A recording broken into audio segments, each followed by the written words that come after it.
Well, I was working in this factory as an assembly worker, Herman Miller, Arlington, Texas. Got the chance to talk to a bunch of people, two of whom one was a Calvinist and the other was a Satanist. So I encountered a Calvinist and a Satanist on the job, and both loved to debate and tear down others' faith instead of building up, telling the truth. Now came the time to put what I had learned to practice. I'd never met a real-life Calvinist before, and a Satanist to boot. We had animated dialogues. A test of whether or not I was on the target, actually, when I look back at it.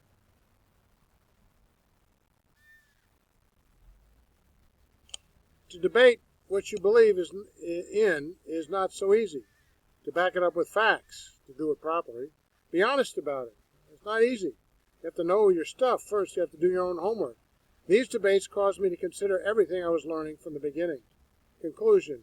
I was building a solid foundation. If you learn properly, you'll learn things. How come? Because I could defend what I believed from a normative sense of language, context, and logic, not an abnormal sense. I don't take things out of context. I try not to. My opponents had to resort to personal attack, emotion, and irrelevant smoke screens. Most people talk that way. They think they're making sense. Whenever I was challenged, my emotions ran high, and I had to check them at the door of logic, order, and normative rules of language and context. When I settled down and took one point at a time, which most people don't do, and finish it and go on the next point, I was elated to realize that what I was being taught really proved itself out. I was going to the right church for the first time in my life. Mr. Calvinist refused to read any of my rebuttals, but he constantly gave me things to read, something he didn't write and research himself. He thanked me for stirring up his motivation to go back to studying the Bible. Sad to say, he studied it in a dishonest way, trying to pull passages out of context in order to refute what I was learning. When he refused to read what I had carefully prepared for him on the subject of unlimited versus limited atonement, Calvinists believed that Christ only died for a few people, not died for everyone. I looked him in the eye and saw a little flicker of fear that his beliefs were really being challenged by a close examination of the Bible. He couldn't even reach out and touch what I offered him. He turned away and never spoke to me again. It was interesting to note that we had an agnostic Jew also listening to our conversations all the time. He seemed to long to trust in Jesus for his salvation and tried to lean in that direction. But my Calvinist adversary had little interest in tending to his friend's salvation, only beating down my theology and his with ever-increasing emotion and personal attacks. That's what happens when you adopt such a theology that does not stand up to what the Bible says, and it disregards the needs of the personal soul to be saved. So you say you can be right, but what does it matter if you treat people badly? So frames and framing. In the factory, I was doing frames and framing. After weeks in the fiberglass dungeon, where I was getting fiberglass on my skin, I had to wear that wetsuit from head to toe, I was moved to learn two new positions. Dena helped train me. I thought we'd get a chance to talk about spiritual things, but all I got from her was constant bickering with the she-man on the forklift. One time it got physical with her and him, the two of them. In between, I got a little training. The positions were simple, but you had to keep on your toes. The assembly line switched panel types all the time. I had to keep up with the supply of side panel frame components at one position and run over to another station and put top caps on incoming panels before they got to the main production line, so they wouldn't run out of parts. Position number 1. I learned to put the end piece in place on the right end of the frame piece. Insert the stick into the machine, push the button, and repeat. Stack the batch in the shelf at the assembly line. Go make another batch, whichever size is low. Watch the supply line for changes in incoming panels on the line. Position number 2. You needed sneakers. Run around so much. Go to top frame table when panels are low on the main line. It was a balance because both positions fed the line. The lead on the line would let you know when you were running out in such a way that you didn't want to mess up again. You had to anticipate. The top frame position was a two-man job. so you had to call someone over for help. Select the right size top, put it in the slot. Both men pick up a panel off the stack, slide it into the top frame, push the button. Watch your fingers, you only got 10 because it slams it and pinches it shut. You don't want your fingers in there. Next, look over your shoulder, make sure you don't run out of side frames. It was like playing full court basketball. It's kind of fun. I got the rhythm and I did all right. I had a little trouble getting She-Man to drop materials in the proper spot so I wouldn't have to do so much walking. That woman was a throwback to evolution if that were possible, and it's not. She would actually, I tried to get the She-Man to put the pallet of boards on my side of the railroad tracks near the top cap position where I needed them. I had tripped and fallen twice and nearly split my head open on the rails, carrying the boards over the tracks every time I needed one. No go on this. So I brought the whole pallet over in the morning with a pallet truck. She-Man was very territorial. She became incensed at this change. I promised to put the pallet back at the end of the day if there was any left. The plant manager came over with a group of people touring the factory one afternoon. She was the first female plant manager in the company. She noticed the new location of the pallet of boards. She told me to move them back because it didn't look aesthetic. Yeah, and then I had to pick up a board, walk over with 40 pounds worth of a pallet 48 by 48, step over 2 railroad tracks without tripping and falling on my head like I did a couple of times, and then use it instead of putting the pallets over where I needed them. I thought about telling her about tripping all the time when I hand carried the pallets over the railroad tracks, but I kept silent. I brought half of them over at a time with a pallet truck so the aesthetics of the factory was not too disturbed and I wouldn't break my neck. So much for women's lib. Temp man's ready to go permanent. By this time I was trained in most of the positions and did them all well. Dena was training me to staple the fabric on the panels. This was a highly skilled position that required good hand-eye coordination and balance. I noticed that she never rotated positions like everyone else. The fabrics were expensive. If I learned this, I'd be a shoo-in for permanent. I began training permanent employees in various positions as well. Management had me pegged for the next bonus baby, especially since I made improvements in a number of the stations. I fixed up the storage bin for parts on the main line so everything stacked neatly and nothing got scratched. That was a big problem solved by corrugation and glue. I also made labels for all the bins. Very elementary stuff. They weren't very organized. Bonus time. Every quarter, the permanent employees received their profit sharing. Their share amounted to 4 times what I earned, plus her hourly was double. Yet we were doing the same job. I even trained full-time employees. Being hired as a permanent was a big deal to me. I got part-time pay to pay full-time employees that got 4 times my pay. Training the bad guys. I was now a trainer in the dungeon, too. One time I was training a guy who made everything a problem.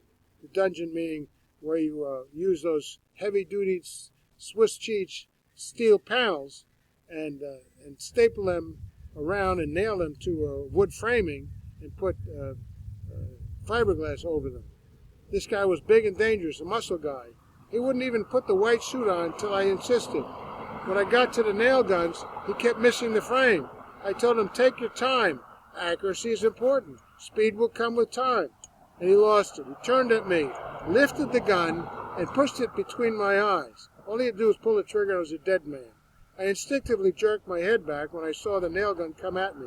I missed being impaled by inches because he pulled the trigger. He realized he had lost control and walked out of the building with a white suit on and drove off forever in his car. He tried to murder me. He really had issues and attempted murder to whatever else he had on his record. The exploding car. Hourly wages were too low to take care of my car. Didn't have enough money. On the way home north on Highway 360, she sputtered. My car choked and then exploded. Cars were buzzing by at 70 miles an hour. Flames came out from everywhere. I made a quick exit and watched her burn from underneath. It took about an hour to walk home from there. I called a tow truck and donated her to the junkyard. Luckily, it didn't blow up. That's what they do in the movies. I think they do that with dynamite sticks. Fortunately, Dena and her husband lived in Euless, so she kindly offered to give me a ride to work. For several weeks, I had hopes to be hired on soon, and then the Rays would provide reliable transportation. But the third week, Dena told me it didn't look good for us to arrive together at the factory. She didn't want to ruin her Christian reputation. I couldn't remember where in the Bible it said this. Christian charity apparently had its time limit.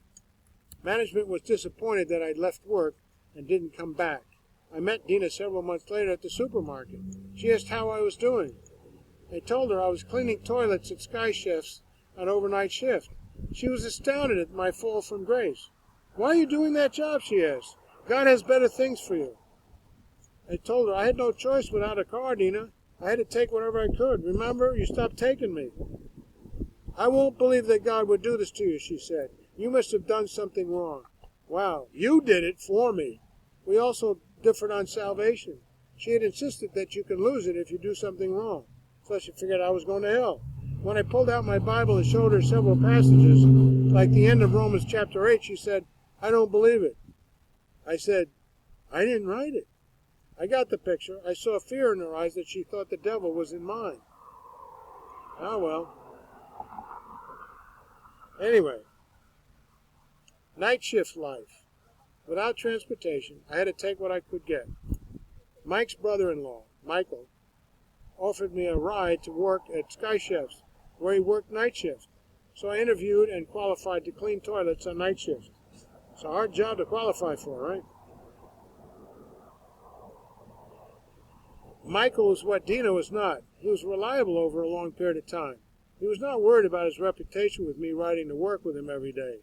He faithfully gave me a ride to work for months, till I could get my own transportation, and for this I am grateful. Day sleep was a bear. Now that I'm working night shifts. I lived near rowdy kids. I had to sleep 13 hours to get enough rest. But there were advantages. We got a free meal on the night shift, and no one robbed my apartment. I got a face-to-face with one thief when he tried to rob the whole apartment building during the day, but he caught me sleeping, and I woke up and he ran. So he knocked on my door by mistake, and he said, and woke me up. And I kept all my jewelry, because I didn't have any. Supermarket was at 1 a.m. Tuesday, so I did shopping then. It was a 24-hour Kroger's. Cops frequently stopped me as I walked to the supermarket. I got tired of being followed by the patrol car. They would follow and go slow, just to intimidate me. So I just assumed the position on the hood till they cleared me to move on. Night shift people are quite different from day people. Some are zombies, some drunks, and the rest of us are downright nuts. Night shift could do that to you. You may not start out that way, but it creeps up on you. Day friends distance themselves. You wonder if you'll ever return to normal. So I became a janitor. My first task was janitor till 1 a.m. at this building. Ever clean the ladies' room while they're trying to get into it to do their business? I couldn't convince anyone to go to the second floor till I finished cleaning. Nothing would stop the herd. No point in impeding progress, just get out of the way. More than once I tried talking to a woman while she was disrobing, ignoring me like I was an insignificant fly. "I'm cleaning the ladies' room." The women always won the battle. I had no stomach to see what was going to happen if I didn't leave.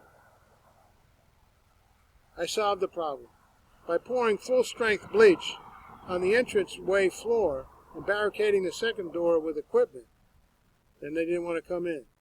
There were some who were used to standing over a hole in the floor. I had a tough time cleaning the footprints off the seats. They came from another country. "Sit down on the toilet." There's only so much you can do. Gourmet dinner. The food for break time was cooked during the previous shift and sat there till 1 a.m. collecting germs. You had to be careful what you ate or you'd bring home something extra. I ate less and less as the weeks rolled by. Stayed healthier that way, but I still got hungry.